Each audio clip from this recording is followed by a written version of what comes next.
Welcome, curious minds, to the Deep Dive. Today, we're plunging headfirst into a concept that, on the surface, might sound completely outlandish. Right. A global clandestine war waged by children against, well, the perceived tyranny of adulthood. Exactly. It sounds like playtime, maybe, but it's really not. It's not just kids playing make-believe in their backyards. Yeah. We're talking about a really profound generational conflict that shapes, an entire universe. Exactly.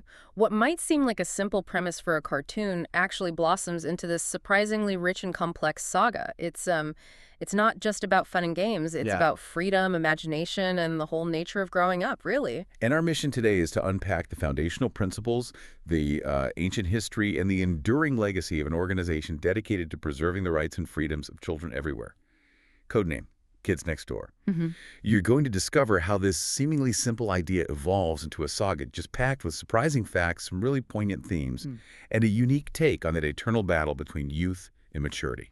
And yeah, all of our insights today come directly from a comprehensive lore compendium detailing the universe of this beloved series. It's basically our definitive guide to its intricate world. Great source. So get ready to see this universe through maybe entirely new eyes. Okay, let's unpack this. Yeah. The Kids Next Door, an unconventional war for childhood. So at its core, Codename, Kids Next Door, presents us with this perpetually ongoing global and utterly clandestine war. Yeah. When you first hear that, you might think, okay, it's just a bunch of kids playing secret agents. For her, that's the immediate thought. But our source material makes it abundantly clear. This is a legitimate worldwide agency. This isn't just playtime. It's a serious, structured, and surprisingly sophisticated conflict with a very real objective. Absolutely. And what's truly fascinating here is how this central struggle functions as this complex allegory. It's far more than just, a superficial fight against adults. It represents the ephemeral nature of youth itself, that kind of inherent resistance children feel towards the often unjust, perceived injustices of maturation. Yeah, like, why do I have to go to bed now? Exactly. Think of it as the universal battle against growing up, against the loss of innocence, and the imposition of rules that just don't make sense from a kid's perspective. It captures that fleeting, precious moment of childhood and the instinctual pushback against the forces that seek to end it. And the Kids Next Door's mandate is incredibly broad. They're combating what they call crimes against children. Yeah, and that term covers a lot. It really does. This isn't just major stuff like, denying basic human rights. No, it encompasses everything from the universally dreaded mandatory homework, Oh, the war. which feels like an act of war to a 6-year-old, right? And the absolute horror of flossing. Ugh. Night brace. Exactly. To the denial of candy and, of course, the imposition of early bedtimes. It's a war against the little indignities and major impositions that adults often place upon children, seen through that magnified, dramatic lens of childhood. Indeed.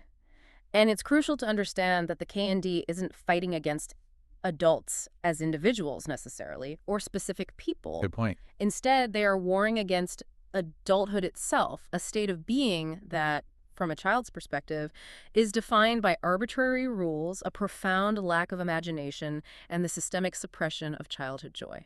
That lack of imagination is key. It really is. This ideological battle is what gives the conflict its depth and resonance. It's about protecting the spirit of childhood, not just individual kids. And the villains. Oh man, they are perfect physical manifestations of this ideology. They really are. Consider Grandma Stuff'em. She embodies the tyranny of forced nutrition with her monstrous food creations that literally chase you down. Oh yeah, the giant liver and onions. And make you eat your Brussels sprouts. Then there's Night Brace, representing oppressive dental hygiene with his superpowered dental tools and his mission to make every kid smile perfectly braced. Terrifying. And of course the arch-villain Father, who stands as the ultimate symbol of arbitrary and cruel parental authority, using his shadowy powers to crush childhood delight and enforce his bleak vision of order. Right, he just wants quiet and obedience. These aren't just one-off baddies. They represent the very concepts the KND fights against, giving a tangible face to the abstract notion of adulthood. What stands out to me is how the organization itself reflects this serious commitment. The Kids Next Door is a truly global, multi-ethnic espionage organization operated entirely by and for children under the age of 13. Under 13, that's the key. That's the cutoff. Its command structure is highly hierarchical, mirroring that of a sophisticated intelligence agency, which truly drives home the scale of this operation. It's not just 5 kids in a treehouse. Not at all. We're talking about a network of millions of operatives across the globe, all working towards a common goal under a unified command. Yeah, and their central headquarters isn't just some glorified treehouse. Right. It's the KND moon base. Right, on the moon. A massive treehouse complex nestled right there on the lunar surface.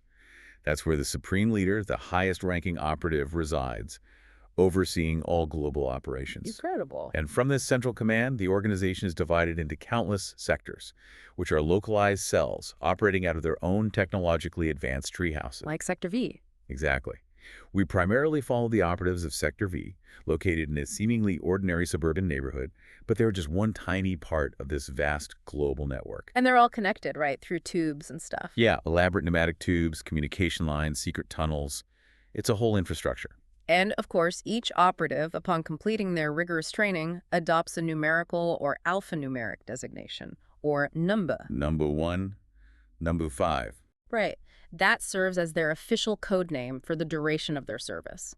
It's a very deliberate system to create a sense of identity and purpose within the organization, emphasizing that once you're in, you're part of something much bigger than yourself. Removes the personal, focuses on the mission. Exactly. It removes individual names and personal attachments to reinforce their unified mission. Okay, let's talk about one of the coolest and honestly most ingenious foundational principles of the KND, 2x4 technology. Oh, yeah, this is brilliant. This isn't just some made-up name.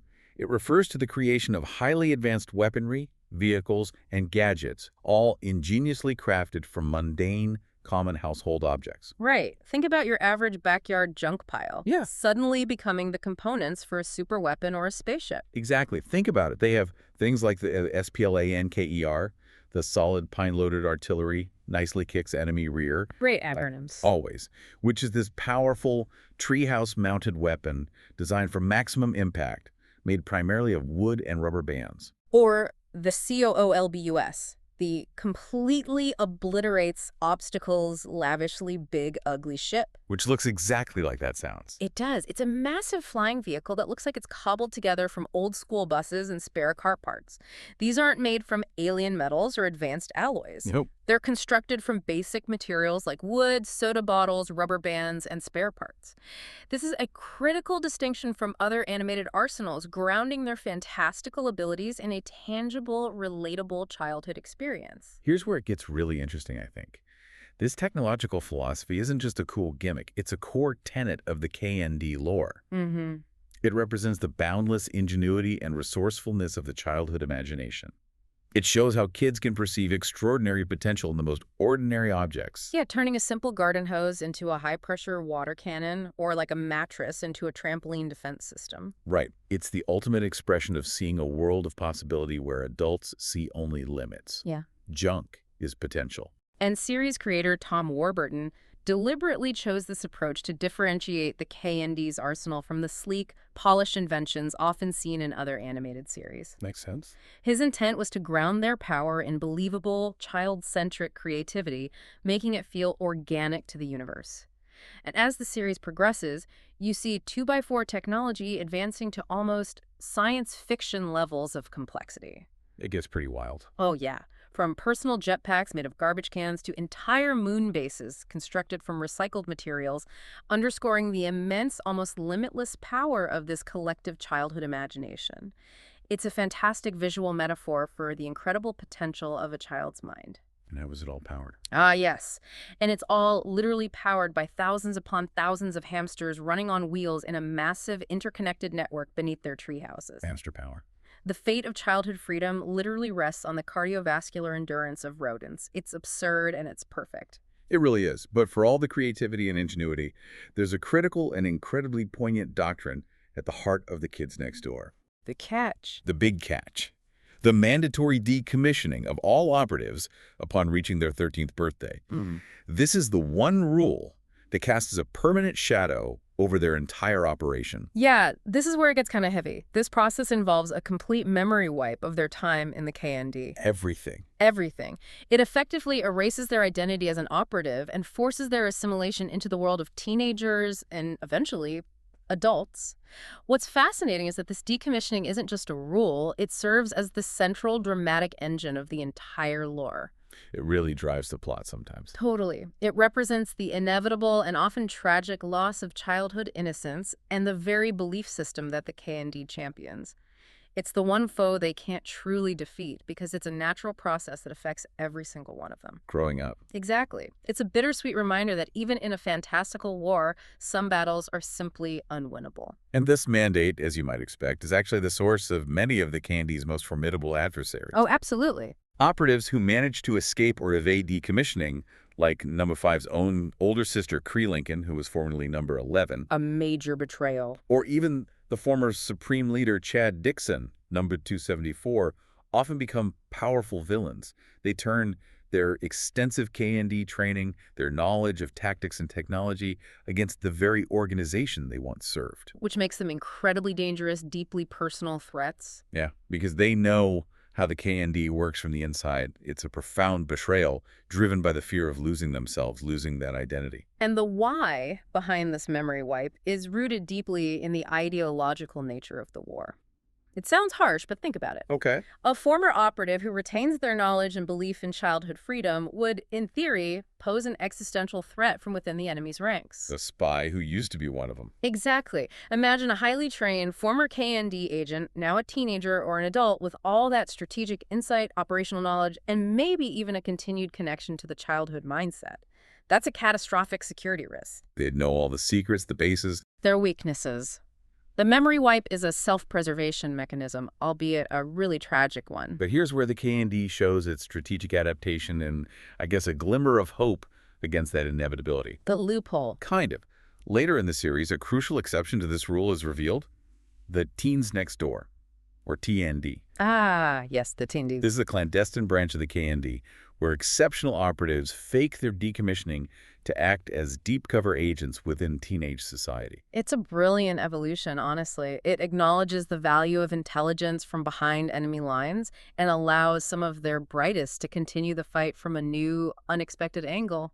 Sneaky. Very sneaky. It truly adds a layer of espionage to the conflict, demonstrating that the KND isn't just about direct confrontation, but also about strategic infiltration and long-term planning, even across the age divide. So these TND operatives are the ultimate double agents. Yeah. Pretty much. Living double lives, carrying the burden of their hidden pasts for the greater good of kidkind.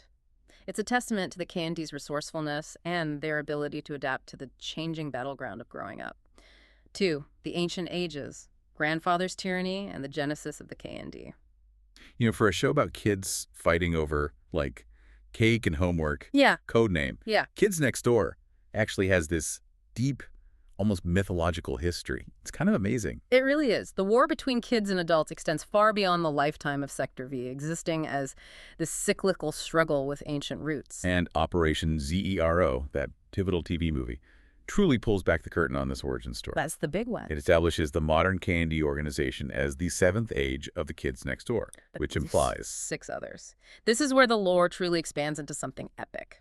In a distant, unspecified past, the world was ruled by the tyrannical grandfather, also known as Pappy. grandfather. Even the name sounds oppressive. Right.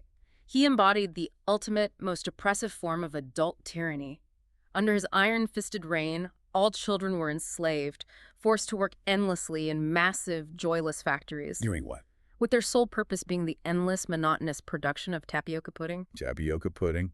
Of course, what a perfectly bland, joyless, and, let's be honest, universally disliked symbol of his oppressive rule. It really highlights the absurdity and cruelty of his tyranny, a world where children's lives are reduced to generating mushy dessert. This era, as our sources state, represents the darkest age for children. Total subjugation. Yeah, with absolutely no organized resistance, kids were literally depicted as gray, joyless drones. It was bleak. But as with many dark ages, there was a catalyst for change, right? A tiny spark of defiance. There was, and it came from grandfather's own 2 sons, Montgomery, or Monty, Uno, and Benedict, or Ben, Uno. The Uno brothers. That name becomes important later. Very. While exploring, the brothers stumbled upon a hidden chamber within what was called the treehouse of coolness, Nice name. a primordial, forgotten version of a KND base buried deep beneath the earth. And what did they find inside? This is like something out of legend. It really is. 2 items that would change the course of history. They discovered advanced 2x4 technology, the very foundational principle we talked about earlier, but in its earliest, most potent form, and, most importantly, the legendary Book of KND. The Book of KND. Our sources describe this book as the sacred text of the kids next door, a comprehensive instruction manual containing all the knowledge, strategies, and technological schematics required to wage a successful rebellion against adult tyranny. Wow. It's their equivalent of a revolutionary manifesto, a tactical playbook, and a technical manual rolled into one, a beacon of hope in a world shrouded in tapioca. But the discovery didn't unite the brothers, did it? No, quite the opposite. It led to a profound ideological schism between them, a pivotal moment in the KND's long history. Ben, overwhelmed by the sheer terrifying power of their grandfather, became convinced that any attempt at rebellion was utterly futile. He was scared. Terrified. He famously stated they had 0 chance of success, and ultimately chose to remain loyal to grandfather, consumed by his fear and seeking power within the existing oppressive system. But Monty? Yeah. Monty saw it differently. Completely. Monty, on the other hand, was deeply inspired by the book's contents and the vision of a world free from tapioca. In a defiant stand against his brother's pessimism, he declared, "I'll show them what the Numbuh Zero can do." Chills. And just like that, he adopted the codename that would become legendary, Numbuh Zero. It's such a powerful, almost mythical moment of defiance and hope, where a single individual decides to challenge the seemingly unchallengeable. So Numbuh Zero takes the book. Takes the knowledge gleaned from the Book of KND, and as Numbuh Zero single-handedly ignited a global rebellion. Wow. He rallied the enslaved children of the world, inspiring them with the promise of freedom and joy. He led them in a successful uprising that saw the destruction of the odious tapioca factories and the complete overthrow of his father's oppressive regime. He won. He won. It was a true David and Goliath victory, a testament to the power of a single, unwavering belief. So Numbuh Zero's victory culminated in grandfather's defeat and decommissioning. Right, effectively ending his reign of terror and ushering in an era of unprecedented childhood freedom. This monumental event ushered in what is now known in KND history as the 7th age of the kids next door, establishing the modern global organization that Sector V would one day join. The 7th age, that's our era. That's our era.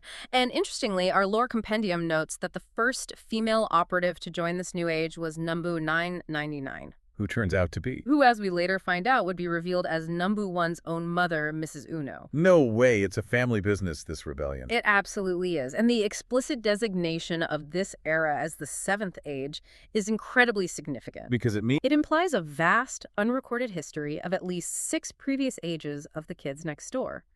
This effectively reframes the entire series, not as the story of a singular recent organization, but as just one chapter in a perpetual cyclical conflict that has been waged for millennia. Wow. So maybe each age was like a rise and fall. That's the implication. Each age likely represents a period where the forces of childhood rose up against a dominant form of adult tyranny, achieved victory, and then perhaps saw that era of freedom eventually fall, necessitating a new rebellion.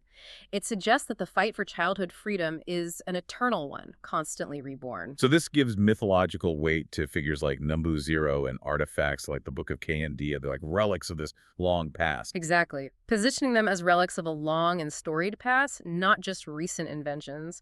And we even have further evidence, like the existence of operatives from much earlier eras. Like who? Such as Numbuh 19th Century, who was introduced in Operation, CAKEDFIVE. He's an operative from, you guessed it, the 19th century. Seriously, a Victorian KND agent. Apparently. Which further corroborates this long, cyclical history that predates even Numbuh Loser's rebellion. It adds so much depth to the world, suggesting this fight has been going on for generations upon generations in various forms. It's a never-ending saga of kids versus the arbitrary rules of grown-ups. 3. The modern era.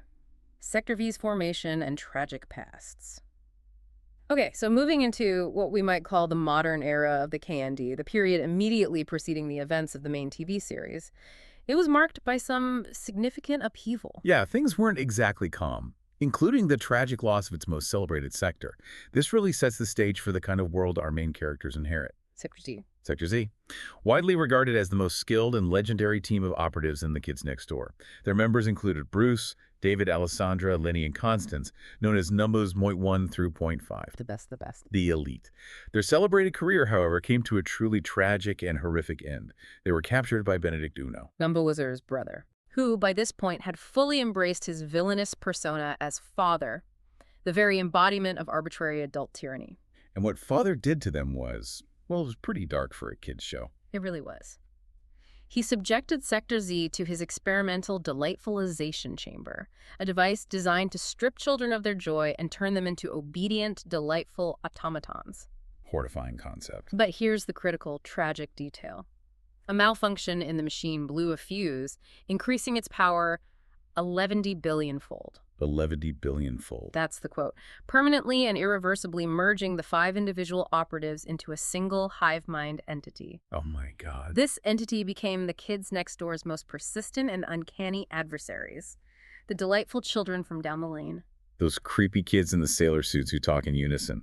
That's Sector Z. That was Sector Z. This event not only created the KND's most iconic villains who constantly torment Sector V, but also established a deep personal connection to the Uno family line, as the delightful children are, in effect, the adopted children of Numbuh One's uncle. Their transformation profoundly explains their advanced tactical knowledge. They were Sector Z, after all, and their singular, almost obsessive focus on celebrating Father's birthday. That's why they're always planning his party. It's a chilling remnant of their former identities as children, twisted by their forced delightfulization.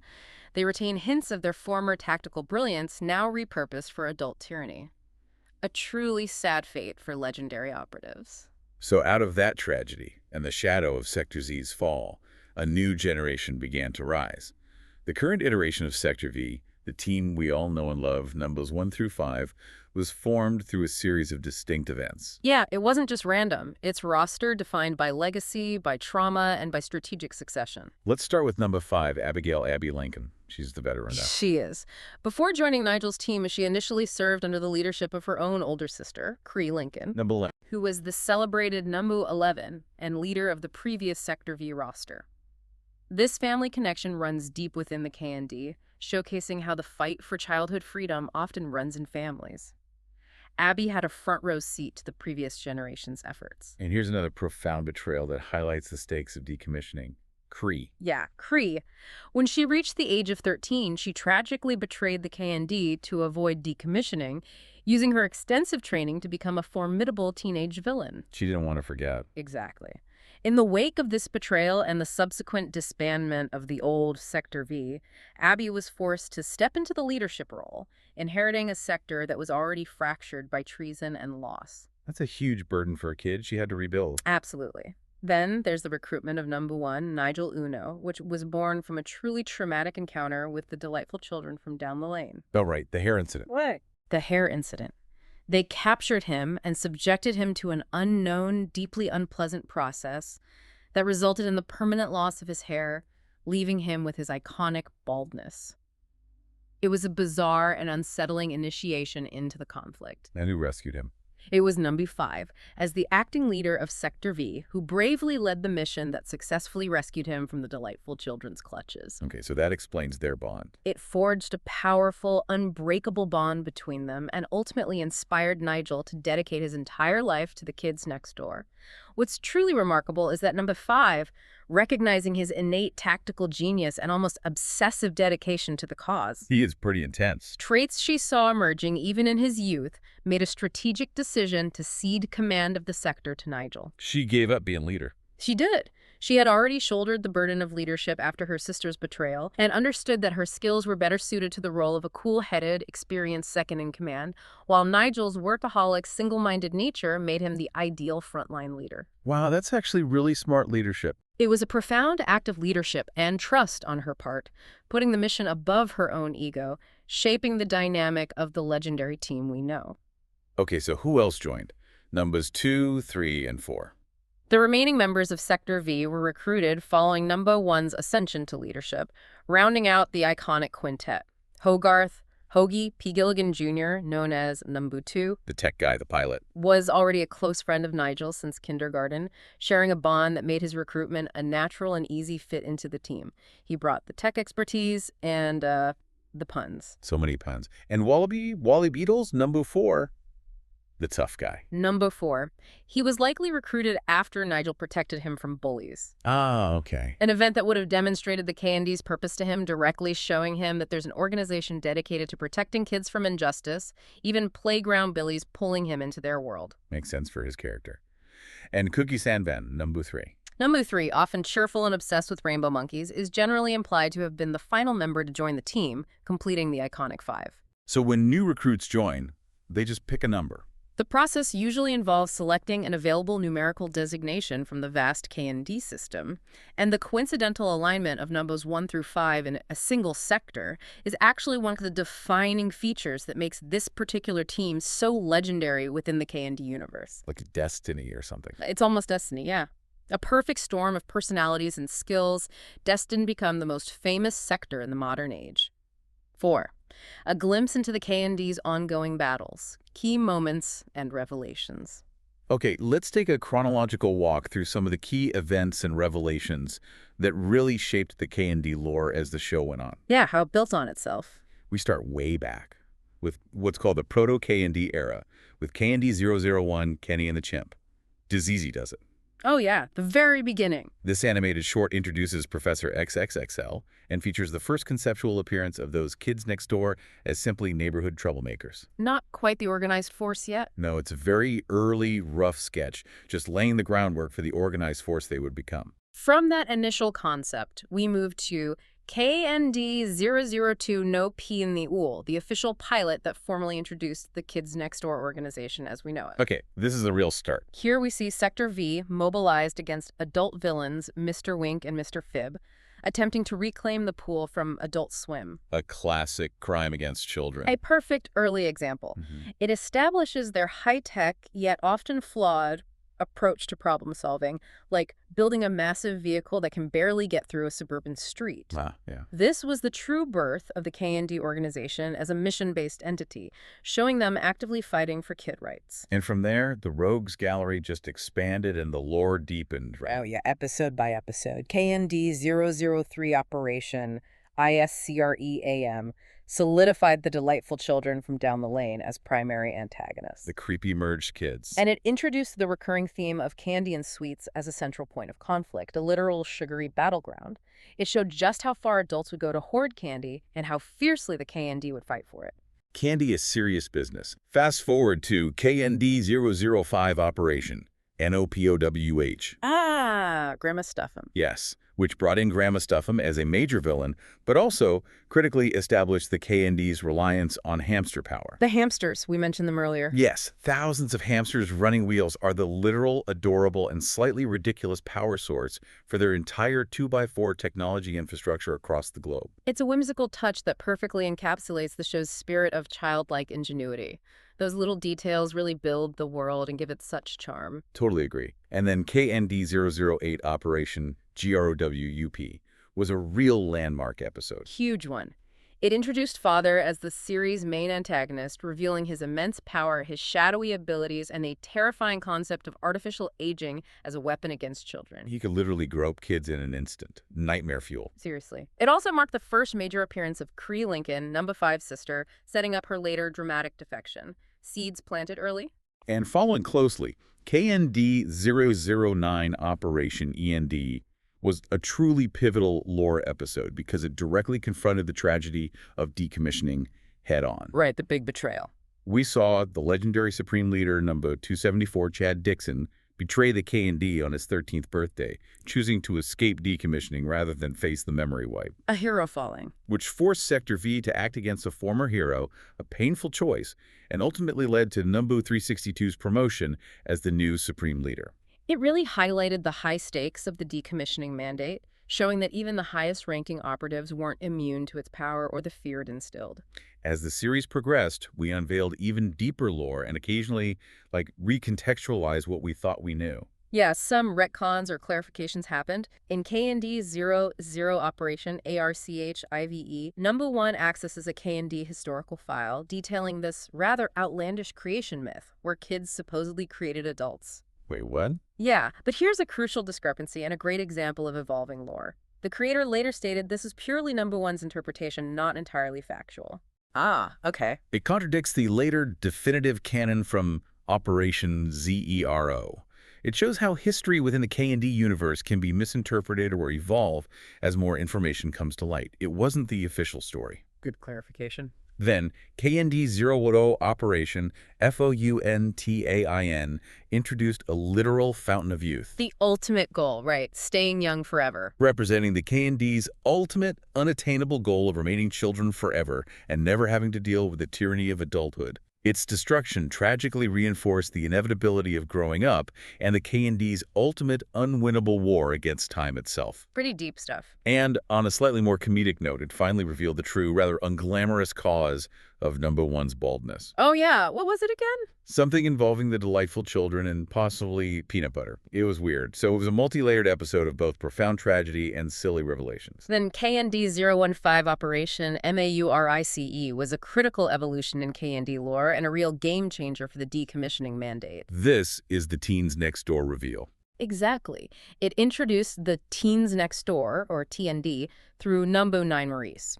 This provided a canonical way for valued operatives to continue the fight past age 13 by faking their decommissioning to act as deep cover agents within teenage society. The spies among the enemy. Precisely. This added an entirely new layer of espionage and complexity to the war against adult tyranny, showing the KND's willingness to adapt and play the long game. It was a surprising twist that softened the harsh reality of the memory wipe, at least for a select few. And the history just kept expanding, reinforcing that cyclical nature of this eternal war. Yeah, KND 015 Operation CAKEDFIVE expanded the historical scope, confirming the KND's existence for over a century through figures like Numbuh 19th century. The Victorian agent. That guy again. This episode also reaffirmed the central, almost sacred importance of birthday cake in the conflict, as it's the one thing all kids universally love and adults try to deny them. Cake is serious business in the KND universe. Don't mess with the cake. Absolutely not. Chronologically preceding Zero, but still a significant lore episode, KND 016 Operation, IT, explored the immense responsibility of KND leadership. Like the game of tag. Yeah, even showing Father temporarily becoming supreme leader due to a bizarre game of tag that goes horribly wrong. This episode also deepened the bond between Numbuh 1 and Numbuh 362, establishing a strong foundation of trust and mutual respect between them, which would become crucial later on. Okay, and then the big one. The definitive origin story for the entire series, and arguably the most impactful lore event by far. KND 017 Operation Zero. The main event. In this feature-length special, Father resurrects Grandfather. Bad idea. Terrible idea. Grandfather then unleashes his ultimate weapon, turning people into senior citi-zombies, joyless gray automatons who force everyone to clean up and act like grown-ups. Worse than tapioca pudding. Much worse. With the KND decimated by this new threat, Numbuh 1 seeks out the legendary Numbuh Zero, only to discover the mind-blowing truth. Numbuh Zero is his own father, Monty Uno. Whoa, Nigel, I am your father. Pretty much. And Father, the series' main villain, is his uncle, Ben. This fundamentally recontextualizes the entire series as a deeply personal, multi-generational family struggle. That changes everything. It truly redefined everything we thought we knew, transforming the central conflict from a simple kids versus adults premise into something far more intimate and familial, a battle for the very soul of the Uno family. And Sector Z comes back. Briefly. And as an added bonus, the long-lost Sector Z is even temporarily restored from their delightful children forms to help fight Grandfather, giving them a brief moment of their true identities back. It's a powerhouse of a lore episode. Wow. Okay, so that leads us towards the end. KND 019 Operation TREATY. Right, the culmination of the Chad Dixon arc. It revealed his true allegiance as a member of the TND. He wasn't a traitor after all. He was a double agent. Exactly. This formally introduced the concept of a splinter cell within the KND, observing Numbuh 1 for a secret, higher purpose, perfectly setting up the series finale and its monumental revelations about the true scope of the KND. They were watching Nigel V, The Final Mission, and Galactic Destiny. And that brings us to the grand finale, Operation INTERVIEWS. What a finale. This feature-length special served as both a final mission and an incredible epilogue for the characters of Sector V, employing a truly unique and brilliant narrative structure to tie everything together. Yeah, the framing device was genius. The finale takes place years after the main episodes of the series. The adult versions of Hoagie, Kooky, Wally, and Abigail are brought to a secret location and temporarily recommissioned. They get their memories back. For a bit. Their memories of the KND restored for the purpose of an interview. An unseen interviewer questions them about their final mission with Numbuh 1, after which he vanished and was never seen on Earth again. So we see them as adults reflecting. Exactly. This clever framing device allows the series to provide a definitive future for its characters, showing them grown up and reflecting on their past, while simultaneously recounting the climactic events of their childhood.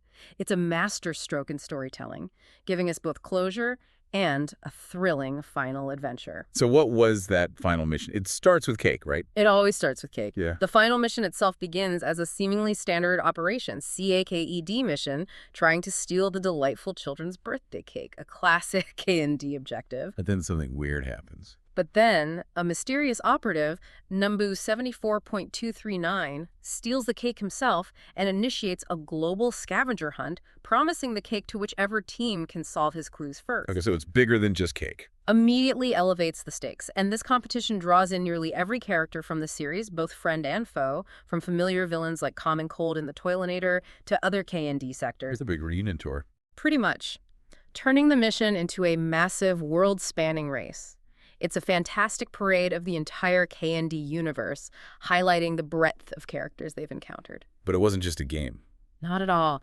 It's ultimately revealed that this elaborate scavenger hunt was a final, grueling test designed by the KND Splinter Cell. The ones who were watching Numbuh 1. Specifically crafted to assess Numbuh 1's suitability for a monumental, far-reaching task that only he could undertake. They were watching him, preparing him, without him even knowing. And what a task it was. This is the big reveal, isn't it? This is the huge reveal. Upon successfully completing the scavenger hunt, Numbuh 1 is brought to a secret location where the mind-blowing truth is revealed. The Splinter Cell that has been observing him throughout the final season is, in fact, an extension of the Galactic Kids Next Door, or GKND. Galactic Kids Next Door. Seriously. Seriously. This is a vast intergalactic organization dedicated to fighting adult tyranny on a cosmic scale, across alien planets and galaxies. The war for childhood freedom isn't just global. It's universal. It's universal. They had been searching for a worthy candidate from Earth to join their ranks, someone with unparalleled dedication and strategic genius, and Numbuh 1 was chosen to be our planet's first ever GKND representative. Wow. That just escalates everything. It truly does, showcasing the true, enormous scope of the KND's mission and the eternal nature of the battle against oppressive adulthood across the cosmos.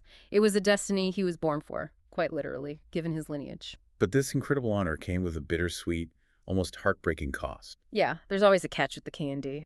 Accepting the position meant Numbuh 1 had to leave Earth forever, without any contact with his friends or family. Forever. No contact. That's harsh. It was a complete severance, a new level of decommissioning, really. In a truly poignant moment of compassion, recognizing the immense sacrifice, the GKND temporarily recommissioned his parents, Numbuh Zero and Numbuh 999.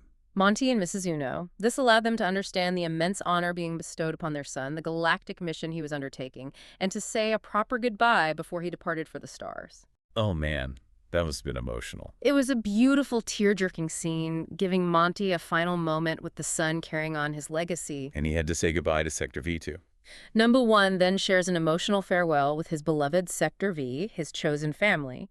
He appoints Numbuh 5 as the new leader, Good choice. recognizing her cool head and unwavering loyalty before departing for the stars in a massive GKND ship. It's a moment of both great sadness for the team, but also profound pride and understanding that their leader is off to fight an even grander battle. And the epilogue, told through the conclusion of the interviews with the adult Sector V, reveals the eventual fates of the remaining operatives. Yeah, we get to see where they ended up. Abigail Lincoln, Numbuh 5, eventually accepts a promotion to become the new supreme leader of the Kids Next Door. Supreme Leader Numbuh 5. Awesome. A fitting culmination of her quiet strength and leadership. And in their adult lives, in truly heartwarming closure, Hoagie, Numbuh 2, and Abby, Numbuh 5, marry each other. Get out, really. Yep. As do Wally, Numbuh 4, and Kooky, Numbuh 3. So we see them grow up, assimilate into adult life, but their bonds of friendship, now love, endure. Exactly. But the finale concludes with a truly significant and classic K&D twist that emphasizes the enduring nature of their fight. There's one more twist. One more. The interviewer, who has been questioning the adult Sector V members, is dramatically revealed to be Father in disguise, No, of course it is. attempting to finally learn Numbuh One's whereabouts and gather intelligence. However, after the interview concludes and their memories begin to fade again, Numbuh 5 pulls out a KND communicator and receives a call from Numbuh 1, who has secretly returned to the moon base. She informs him that they will meet him there, revealing that their claims of never seeing him again were a carefully constructed deception. They lied to Father. A way to protect him from Father's prying eyes. This open-ended conclusion serves as the ultimate thematic statement of the series. The fight continues, the war is far from over, and the bonds of the kids next door are never truly broken. Wow. What an ending. Sixtic, beyond the canon. Apocrypha and what ifs. Now, for all that incredibly rich canon, it's worth taking a moment to discuss some of the ancillary media that exists beyond the core series and films. Yeah, the stuff that's maybe not quite official. Whose place within the official lore is either ambiguous or explicitly non-canonical. These are the what-ifs and the side adventures. A great example of this is the 2005 console game, Codename, Kids Next Door Operation, VIDEO-GAME. I remember that one. It presents a narrative where Sector V must recapture a host of their most prominent villains.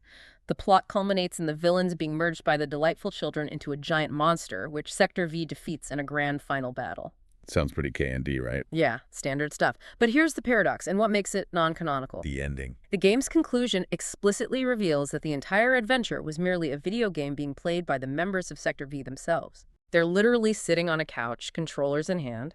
This framing device unequivocally places the events of the game outside the primary canonical timeline. So yeah, definitely not canon. Fun, but not real. Exactly.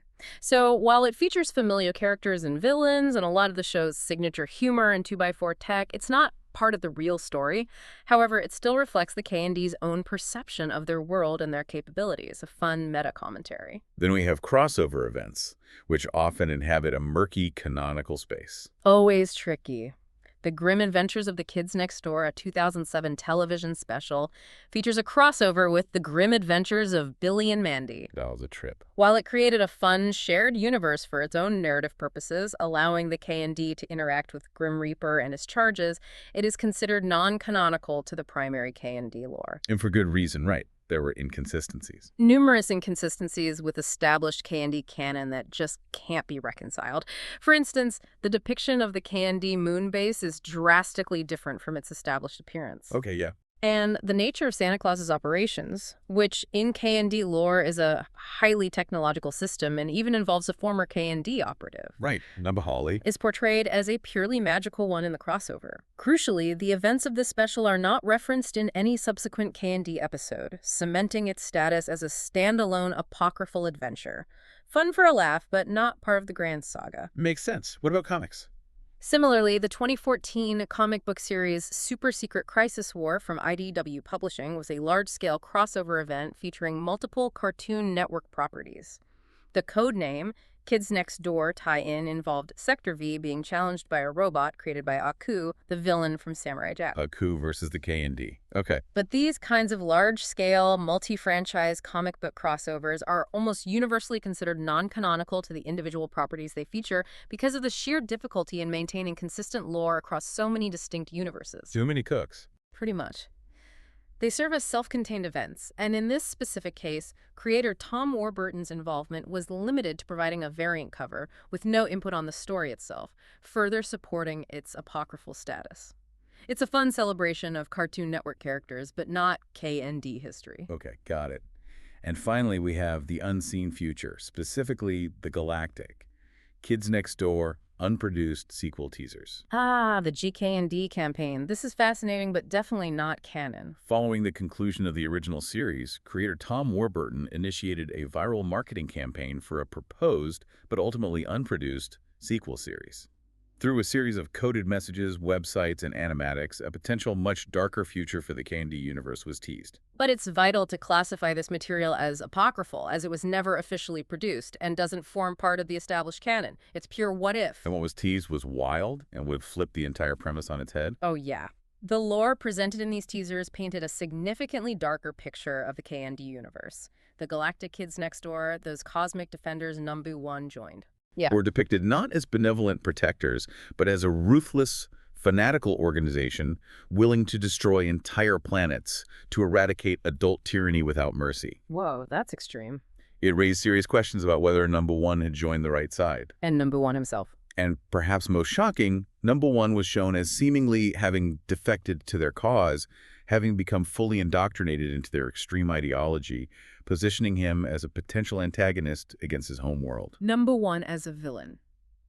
Against her. That was the implication. Yeah. There were also key character revelations that would have completely changed our understanding of the KND universe. Numbuh 1's ex-girlfriend, Lizzie Devine, was revealed to be an alien spy for a GKND resistance faction operating as Agent Vine. Former KND heroes turned villains Chad Dixon and Cree Lincoln were shown to have been captured by the GKND, potentially facing even harsher fates. Man. While KND's Supreme Leader Numbuh 362 and her top officer Numbuh 60 were fugitives on the run from the Galactic Organization, it was intense. This teased narrative would have represented a dramatic tonal shift for the franchise, moving it into the realm of a darker, more complex space opera with morally gray areas, a far cry from the lighthearted adventures of Sector V. Definitely. However, as the project was not greenlit by Cartoon Network, this timeline remains a fascinating but non-canonical what-if scenario that gives us a glimpse into a potential much grittier future for the KND universe.